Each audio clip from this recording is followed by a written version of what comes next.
मित्रों नमस्कार। हम हैं धनीराम पटेल, एडवोकेट, बिलासपुर, छत्तीसगढ़। और आज चर्चा शुरू करने से फिर आप लोगों से आग्रह करूंगा कि मेरे चैनल को सब्सक्राइब करें, लाइक करें, शेयर करें और बेल आइकन को प्रेस करें। ये फ्री ऑफकास्ट है, पैसा नहीं लगता है और आपसे ये सहयोग है। तो आज की चर्चा की बिंदु है ईरानी राष्ट्रपति इब्राहिम रईसी की 3 दिवसीय पाकिस्तान यात्रा। और ये चर्चा का इशू कैसे बना, क्यों बना, तो आप लोगों को मालूम होगा कि अभी 1 महीना पहले ईरान ने पाकिस्तान के ऊपर हमला किया और पाकिस्तान ने ईरान के ऊपर हमला किया। एक दूसरे पे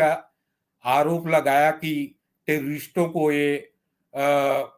ईरान ने आरोप लगाया कि पाकिस्तान टेररिस्टों को ईरान भेजता है और पाकिस्तान ने आरोप लगाया कि टेररिस्टों को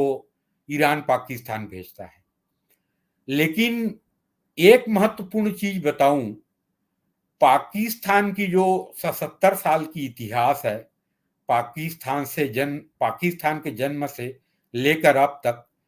तो अंतर्राष्ट्रीय राजनीति में अवसर ढूंढना और अवसर के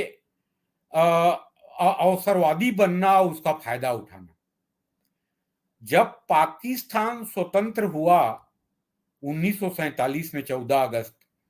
उसके पहले ही पाकिस्तान ने एक शिष्टमंडल डेलीगेशन भेजा था यूएसए, और उसने यूएसए को अमेरिका को एक कन्विंस किया था कि जो भारत से टूटकर एक अलग राष्ट्र पाकिस्तान नाम की राष्ट्र बनेगी, वो हमेशा ब्रिटेन और अमेरिका के साथ रहेगी और कम्युनिज्म के खिलाफ लड़ने के लिए एक सेफ्टी, एक ब्लॉक के रूप में काम करेगी, एक बैरियर के रूप में काम करेगी। सोवियत संघ के जो भी कम्युनिज्म के विस्तार होगा उसको रोकने का काम करेगा। एक करके मुस्लिम लीग के शिष्टमंडल जो डेलीगेशन जो गया था अमेरिका और ब्रिटेन, तो जिन्ना ने जो भेजा था, तो और उसके साथ पाकिस्तान बनने के बाद एड देने के लिए रिक्वेस्ट किया था उस डेलीगेशन ने, और वो हुआ भी। जब 47 में पाकिस्तान अलग हुआ भारत से, तब से लेकर 2000 तक अमेरिका हर साल पाकिस्तान को 4 अरब, 5 अरब, 7 अरब एड देता था, ऋण नहीं, वो कोई लोन नहीं था, एड देता था। पहले देता था सोवियत संघ कम्युनिज्म के खिलाफ लड़ने में सहयोग के लिए, सीटों और सेंटों का मेंबर बन गया था पाकिस्तान, और उसको हथियार, एड और ग्रेन, अनाज सब मिलता था अमेरिका से। उसके बाद जैसे ही 1979 में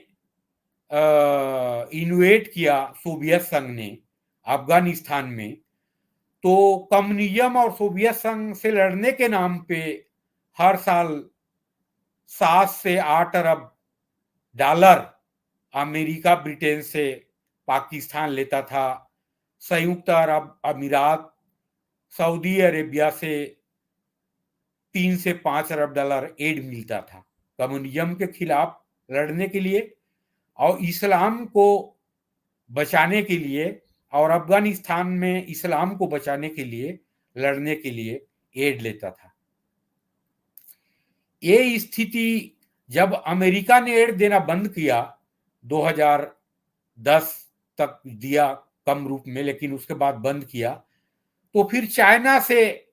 भारत को परेशान करने और भारत से लड़ने के नाम से एड, और वो चीन तो का अधिकांश एड नहीं है, रीढ़ है, लेकिन वो क्या रीढ़ है, क्या इंटरेस्ट है, किसी को पता नहीं है। तो चीन से बेनिफिट लेता रहा, सऊदी अरेबिया से लेता रहा, संयुक्त अरब अमीरात से लेता रहा, और 1965 और 71 और 48 के युद्ध में ईरान से सहयोग लेता रहा।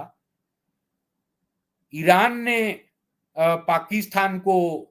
65 और 71 की युद्ध में एयरपोर्ट में पाकिस्तानी फाइटरों को रखने के लिए लैंडिंग करने की परमिशन दिया था और मिलिट्री सहयोग भी दिया था, ये सर्वविदित है। लेकिन आज जो अभी जस्ट 1 महीना पहले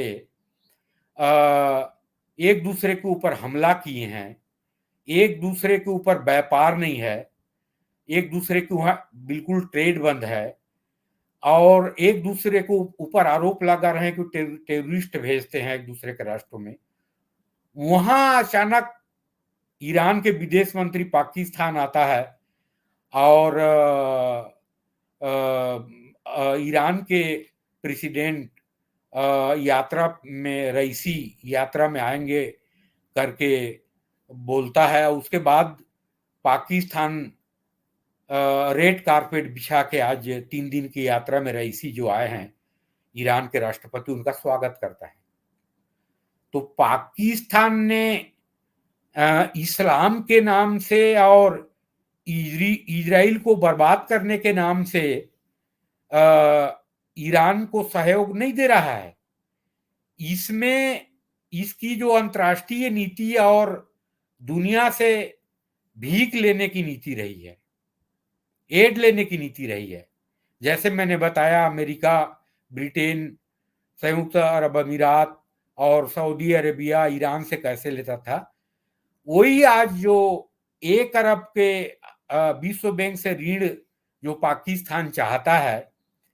जो उसका इकोनॉमी जो पूरी तरह डिरेल हो चुका है, जिसको पटरी में लाने के लिए पहले 1 अरब और फिर 2 अरब IMF से चाहिए, उसकी निगोशिएशन चल रहा है अमेरिका में। तो एक तो ईरान के राष्ट्रपति का स्वागत इसलिए कर रहा है, जो अभी इजराइल और ईरान के बीच युद्ध हुआ है, उसके जस्ट बाद यात्रा पे आ रहे हैं। उसमें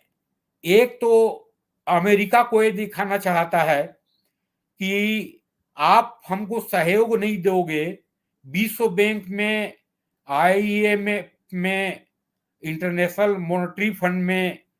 हमें सहयोग नहीं दोगे, ऋण नहीं दोगे, तो हम फिर ईरान की तरफ भी जा सकते हैं। और ये भी इनपुट दे रहा है कि हम एटॉमिक हेल्प भी कर सकते हैं ईरान को, उसको परमाणु हथियार बनाने में, ये संकेत दे रहा है। लेकिन अभी अमेरिका ने चीन के 3 कंपनी और बेलारूस के 1 कंपनी जो इंटरकॉन्टिनेंटल मिसाइल बनाने में पार्ट्स सप्लाई कर रहे थे, सहयोग कर रहे थे, उसमें बैन लगा दिया है। तो आप पाकिस्तान समझ गया है कि हो सकता है कि जो विश्व बैंक और IMF में ऋण में सहयोग ना दे अमेरिका, इसलिए उसको ये पूट दे रहा है कि हम, आप सहयोग नहीं दोगे तो ईरान के साथ चले जाएंगे। और कुछ मीडिया का तो ये कहना है कि परमाणु क्षेत्र में ईरान पाकिस्तान से सहयोग चाहता है, और वो समझता है कि मतलब मिलिट्रीली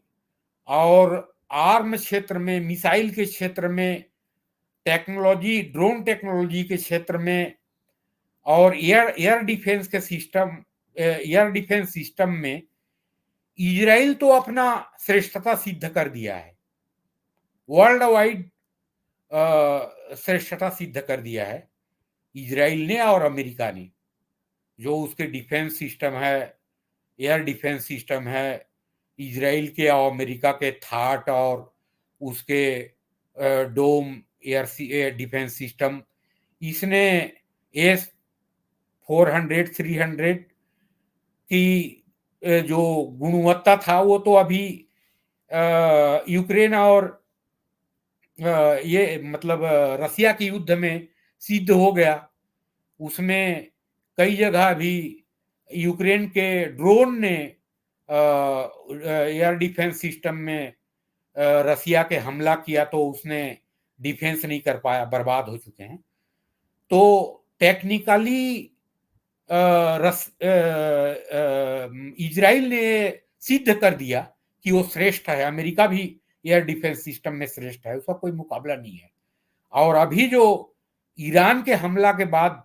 इजराइल ने ईरान पे हमला किया और उसके 2-3 परमाणु संस्थान के एकदम करीब में जो मिसाइल अटैक किया है, तो उसने तो बता दिया है कि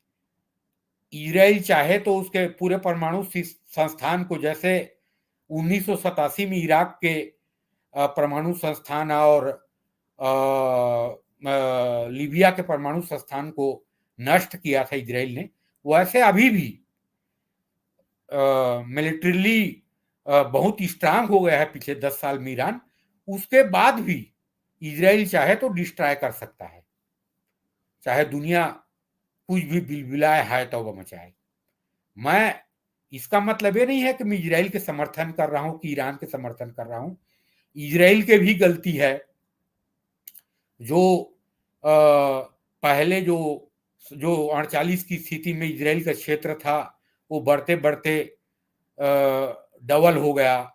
और वो भी गलत है। और ईरान जो दुनिया में जितने भी आतंकवादी प्रॉक्सी, जो ईरान के प्रॉक्सी हैं, टेररिस्ट ऑर्गेनाइजेशन है, चाहे हूती हो यमन के, चाहे हमास हो, चाहे लिबनान के हिजबुल्ला हो, ये सब आतंकवादी संगठन या ईरान के प्रॉक्सी हैं जो इजराइल को हमला कर रहे हैं। और अभी जो 7 अक्टूबर के हमला हुआ 2023 में, जिसके बाद हमास और इजराइल के युद्ध शुरू हुआ है, जिसमें हमास की बर्बादी, टेररिस्ट ऑर्गेनाइजेशन की बर्बादी और इजराइल के भी बर्बादी हुई है, ये सब दुर्भाग्यपूर्ण है। लेकिन ईरान 1979 के इस्लामिक क्रांति के बाद इजराइल के अस्तित्व को ही स्वीकार नहीं करता है। उसके एजेंडा में भी था, एक बार और मैं वीडियो में बताया हूं, उसके क्रांति के एजेंडा जो दो आयतुल्ला खुमैनी ने किया था 1979 में और इस्लामिक शासन इस्टेब्लिश किया था, उस क्रांति के एजेंडा ही था कि इजराइल नामक राष्ट्र को पूरी तरह नेस्तानाबूद करना, इलिमिनेट करना। और अभी भी 2 स्टेट थ्योरी को ईरान नहीं मानता है, और पिछले कई सालों से अपने proxy terrorist organisation Houthi, Hamas, Hezbollah के माध्यम से इजराइल से लड़ रहा है। लेकिन अभी जो परिस्थिति निर्मित हुई है उसमें ये मिनी वर्ल्ड वार हो सकता है और दोनों के बीच सीधी लड़ाई हो सकती है। और उस लड़ाई में एटॉमिक सपोर्ट और दुनिया में एक प्रेशराइज क्रिएट करने के लिए ईरान के राष्ट्रपति पाकिस्तान के 3 दिन की यात्रा पे गए हैं। और पाकिस्तान जैसे राष्ट्र का एजेंडा ही रहता है अंतर्राष्ट्रीय राजनीति में, ऐसे अपने उल्लू सीधा करके या गलत एजेंडा के तहत दुनिया से एड लेना और सहयोग लेना, ये तो पाकिस्तान के पैदा होने से आज तक अनवरत चलता आ रहा है। तो ये ईरान के राष्ट्रपति के पाकिस्तान की यात्रा कोई सामान्य अच्छे संबंध के कारण नहीं है। अभी एक दूसरे के इंटरेस्ट के लिए, एक दूसरे के हित साधने के लिए और दुनिया में एक प्रेशराइज क्रिएट करने के लिए, पाकिस्तान को प्रेशराइज क्रिएट करने की आवश्यकता इसलिए है कि मेरे को ऋण दो, मेरे को एड दो, नहीं तो मैं ईरान के साथ पैक्ट कर लूंगा, चाइना के साथ चला जाऊंगा। और ईरान का एजेंडा है कि ये जो इजराइल और मेरे बीच, इजराइल और ईरान के बीच जो टेंशन हुआ है और एक दूसरे के विरुद्ध जो अटैक हुआ है, उसको डिफ्यूज करने के लिए एक चीज यहां और बता दूं कि ईरान समझ गया है कि अगर इजराइल कंप्लीट अटैक करेगा ईरान पे, तो उसका जो एयर डिफेंस सिस्टम है और उसका ड्रोन सिस्टम है और कोई जितने भी सिस्टम है डिफेंस का, वो रोक नहीं पाएगा इजराइल के हमला को। इजराइल रोक सकता है, उसने सिद्ध कर दिया कि ईरान के 340 क्रूज मिसाइल और ड्रोन से जो हमला किया, उसे 99% को ऊपर में ही डिस्ट्रॉय कर दिया उन्होंने, हवा में ही। तो उन्होंने प्रूफ कर दिया है इजराइल के जो डिफेंस सिस्टम है दुनिया में बेस्ट है, उसकी कोई सानी नहीं है। और सॉरी, ईरान का जो डिफेंस सिस्टम है वो रूस से लिया हुआ है, उसमें इतना माने डिफेंस उसका इतना एक्यूरेट और 100% सक्सेसफुल नहीं है। वो 50% सक्सेसफुल हो सकता है और इजराइल जब चाहे उसके एटॉमिक पावर को डिस्ट्रॉय कर सकता है। तो ये जो इब्राहिम रईसी ईरान के राष्ट्रपति के पाकिस्तान की यात्रा है, ये एक दुनिया में एक अंतर्राष्ट्रीय अच्छे संबंध के लिए नहीं है, ये पब्लिक वेलफेयर रिलेशन के लिए नहीं है, इंटरनेशनल रिलेशन के लिए नहीं है। ये एक दूसरे के इंटरेस्ट को साधने के लिए है और दुनिया में एक प्रेशर क्रिएट करने के लिए है, एक प्रेशराइज करने के लिए है कि हमको सहयोग नहीं करोगे, हमको सहायता नहीं दोगे। या ईरान का कहना कि मेरे और इजराइल के बीच जो टेंशन है और पॉसिबल है जो कंप्लीट फुल फ्लेज अटैक कर दे ईरान पे इजराइल, उसको दुनिया रोके, नहीं तो हम दोनों मिल के अलोकतांत्रिक देश और डिक्टेटरशिप देश दोनों मिलके, दोनों राष्ट्र बदनाम हैं आतंकवादियों को सपोर्ट करने में। पाकिस्तान दुनिया के भारत के विरुद्ध 10 आतंकवादियों संगठन का सपोर्ट कर रहा है, ईरान दुनिया में 10 टेररिस्ट ऑर्गेनाइजेशन का सपोर्ट कर रहा है, जिसमें हमास, हिजबुल्ला, हुती को जानते हैं। इराक में 3-4 टेररिस्ट ऑर्गेनाइजेशन है, अफ्रीका में बोको हरम है, जिसको भी दुनिया का कुख्यात टेररिस्ट ऑर्गेनाइजेशन, जिसको ईरान सपोर्ट कर रहा है। मैं ये बोल रहा हूं, इसका मतलब ये नहीं कि ईरान और भारत के अच्छे संबंध हैं दोनों के इंटरेस्ट के कारण, तो ईरान अच्छा राष्ट्र है। क्रांति के बाद तो, क्रांति के पहले मान्यता दिया हुआ था 1951 में वहां के शाह पहलवी ने इजराइल को। और जब क्रांति हुआ और इस्लामिक एडमिनिस्ट्रेशन आया ईरान में, क्रांति के बाद आयतुल्ला खुमैनी ने, तो वहां के इजराइल के दूतावास को बंद कर दिया ईरान में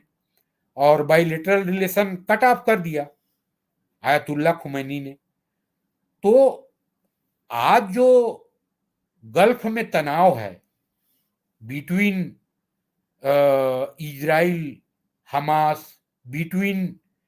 इराक, ईरान, इजराइल, ये सब में इसके जड़ में जाएंगे तो इसको उकसाने का काम, चाहे हमास हो, हिजबुल्ला हो, हुती हो, उकसाने का काम,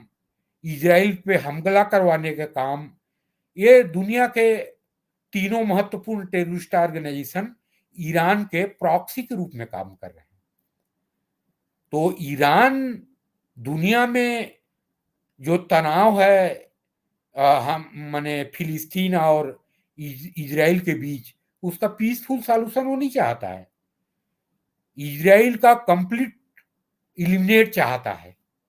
नेस्तनाबूद करना चाहता है इजराइल को, वो संभव नहीं है, दुनिया तबाह हो जाएगी।